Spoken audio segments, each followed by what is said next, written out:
maa ngi nuyu auditeur priorité yëpp di kontaan lool di dellu si waat tey di sant yàlla mu ñu mayee ñu mën a teewee te tal ko ñëw waxtaan ak auditeur priorité yi di wax ne comme Moustapha le dit souvent ñoo ngi jéggaluwaat bu baax ñun ñooy wax yéenay teewlu mais wax dafa di daanaka nattu parce que dafa jafe wax dafa jafe il faudrait que à chaque fois que ñi ñuy déglu ñi bàyyi xel ne ñun ay nit kese lañu et que dina am ay moments yi nga xamante ne aussi dinañu juum di wax yu nga xamante ne xëy na du noonu lañ ko war a waxee wala li ñu wax sax du noonu wala xëy na wax nañ sax lu nga xamante ne xamuñu ko mais daal bu loolu amee nañu jàpp ne suñu doyadi la rek mais du lu ñu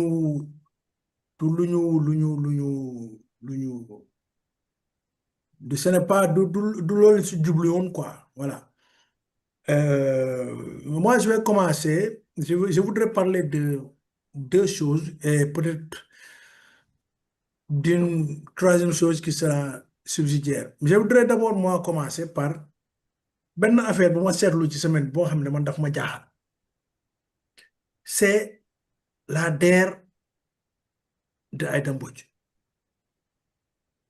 Man, Aïda Mbodj, la dame là, dama xamul fan la jëlee cette idée-là qui consiste à ñëw nara concurrencer ñu nga xamante ne ñoom lay financer parce que man li ma xam ci DER mooy la DER day financer jigéen financer ay ndaw mais financement boobu je suis sûr que parmi ñu nga xamante ne DER daf leen financer am na ci ñu nga xamante ne mais dañuy yëngu dans l'opération Tabaski waaw yow nga financé ñu mel noonu ba pare nga dikkaat dem jëndi 5480 moutons nar koo jaayee 150 francs 140 000 francs le mouton avec une avance on m'a dit de 28 000 francs ba pare leneen li nga complété ko ce qui veut dire que yaa ngi ubbi ay facilité pour que nit ñi ñëw jënd ci yow in fine tu as dépensé 333 et quelques millions 333 et quelques millions de francs mais lorsque ton opération va finir c'est presque 740 millions à peu près que tu vas gagner mais man dama bëgg xam DER c'est quoi la mission de la DER c'est de faire de l'argent ou bien c'est de financer les gens et encourager l'entreprise parce que li DER di def nii c'est au contraire décourager les gens dans l'entreprise particulièrement ñi nga xamante ne ils vont se mouvoir dans le domaine de l'opération Tabaski. Ça, c'est de un. C'est-à-dire, je pose le problème de c'est quoi réellement la mission de la DER.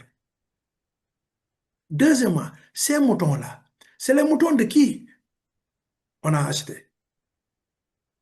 Pourquoi on a acheté les moutons de Samba et pourquoi on a laissé les moutons de Demba? Pourquoi est-ce qu'on a donné à Samba pour qu'il vende et non pas à Demba? Hein? Mais ceux qui achètent là, à qui on vend? À qui on ne vend pas? Pourquoi? Quels sont les critères de choix? Parce que DER, c'est quand même pas un organisme politique. Quels sont les critères de choix? Où est-ce qu'on va trouver ces moutons-là? Comment ça va se faire? Mané, je crois que li jarna seetaan. Je sais bien que le but, il est peut-être noble. C'est peut-être essayer de faire de manière à ce que les bourses modestes aient un mouton, c'est vrai. C'est ça le but. Si c'est comme ça, il est noble. Encore faudrait-il que, vous faites qu'un et ça, je donne ma langue au chat, c'est une question que je pose et je la trouve, je crois que Diarne poser. Encore faut-il que Harry donne un Harry Koko am, dinga am tabaski. Parce que ça, c'est une question religieuse à poser. Même vous faites que am tabaski, mais euh, euh, même si le but est noble, mais la DER, ce n'est pas ça son rôle.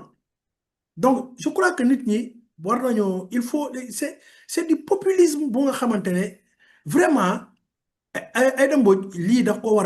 pour moi, vraiment, ça doit arrêter, quoi. Le geste et le but est noble, mais ce n'est pas des choses à faire avec la DER. Il faut trouver une autre formule pour le faire, mais ce n'est pas avec la DER qu'on doit faire. La DER n'est pas l'instrument qui peut s'occuper du social. La DER n'est pas un truc de social. Voilà. Maintenant, je voudrais aussi, après ça, revenir un peu sur la candidature d'Amadou Hott. Pour dire que Amadou Hott et le gouvernement du Sénégal, ils nous ont humiliés. Amadou Hott en premier, parce que lui, il n'aurait même pas dû se présenter. À partir du moment où il a fait partie d'un gouvernement, qu'on a taxé de gouvernement faussaire, lui, il ne devait même pas se présenter. Yo, on te dit que tu es un faussaire. Tu as manipulé des chiffres et affaire au Khalis. Yo, tu as présenter au niveau de la BAD. Yo, Amadou Hott, tu faisais partie d'un gouvernement, entre guillemets, parce qu'il était proche de l'ancien, du gouverneur sortant, là, le Nigérian, là. Amadou Hott était proche de lui, je crois, il était un de ses adjoints, un de ses vice-présidents. Mais Koku, il a très mal géré la BAD, de manière à ce qu'il y a eu même un certain mois des missions qui étaient envoyées pour auditer. Yo, toi, tu te présentes encore. Et tu te présentes au nom du Sénégal. Les gens là, yo, Amadou, tu sais bien que ce gouvernement-là n'est pas prêt à t'aider. Ce gouvernement-là n'est pas un gouvernement qui diplomatiquement est prêt à aller au front pour se battre pour avoir un poste.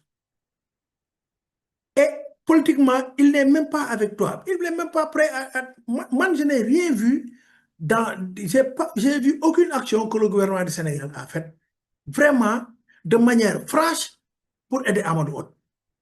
La preuve, c'est après le vote que le Premier ministre va en Côte d'Ivoire. Alors que si il y avait des choses à faire, ça devait se faire avant le vote. Donc, il n'était pas allé en Côte d'Ivoire. Pour le cas d'Amadou Hott, ça c'est clair. Il était allé pour autre chose. Autre chose, même on peut y revenir, hein, parce qu'entre parenthèses, c'est lui qui avait dit qu'Assane Ouattara, il n'y a rien à tirer de lui parce qu'il est trop vieux, etc., etc. Bon, alors ça c'est entre parenthèses. Je passe un peu sur ça. Et donc,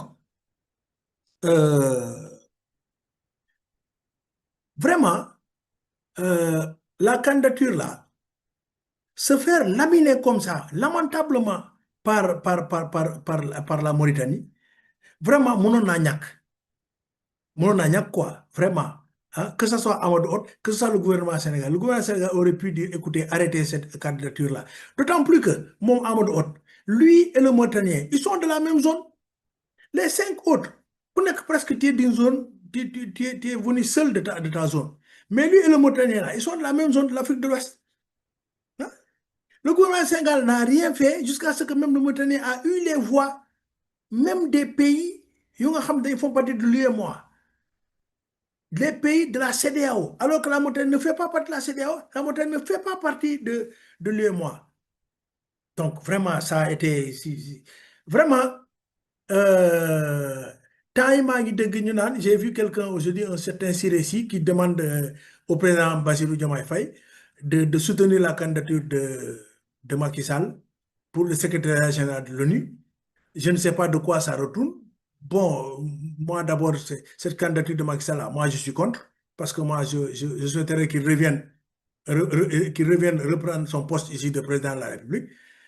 Et s'il est candidat là-bas et qu'il gagne, il ne pourra pas le faire. Et ensuite, vraiment, je ne trouve pas que c'est une bonne idée pour ça. Alors, voilà un peu donc ce que je voulais dire. J'ai fait les 10 minutes, je ne sais pas si c'est 10 minutes ou c'est 15 minutes. Euh, donc, je peux continuer. Ouais. Hein? Vas-y.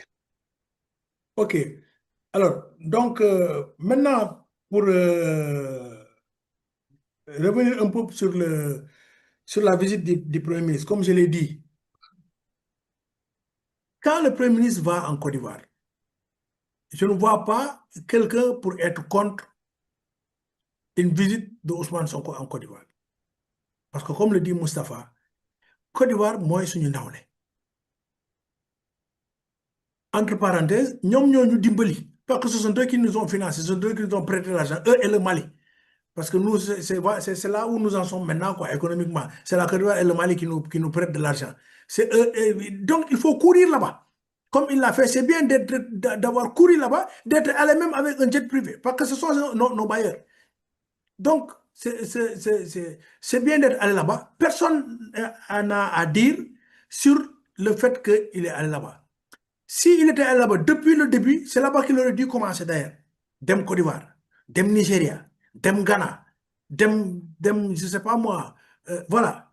Voici les pays. Bon, pareil, di dem dans les trous là, où on a des gens qui d'abord ne nous aiment pas, qui développent des complexes devant nous et qui font tout pour nous faire voir rouge. J'espère que il est allé là-bas et j'espère qu'il a beaucoup parlé d'économie. Entre parenthèses, avec ce gouvernement-là, les gens voyagent, ils reviennent, mais peut-être mais je ne vois pas de communiqué généralement pour dire, bon, voici, on a parlé de ceci et cela. Peut-être que c'est moi qui ne le vois pas. Je ne dis pas que c'est ça. Hein. Quoi. Mais vraiment, ba pare nag moo président bi ils n'ont qu'à voir comment faire quoi parce que quand l'autre va en Guinée-Bissau l'autre va en Côte d'Ivoire hein, ils sont là à l'ouest de l'Afrique de l'Ouest là comme ça il faut aller au Qatar aussi et en Arabie Saoudite quand Trump va là-bas chercher de l'argent nous aussi on doit aller là-bas chercher de l'argent c'est quoi le problème il faut aller chercher de l'argent là-bas hein. Les gens qui se font financer là, les Marocains et autres qui se font financer, j'ai écouté aujourd'hui Mahmoud Sissé, et c'est ça qu'il a soutenu. Quelque chose que moi j'avais soupçonné et que lui-même il a confirmé.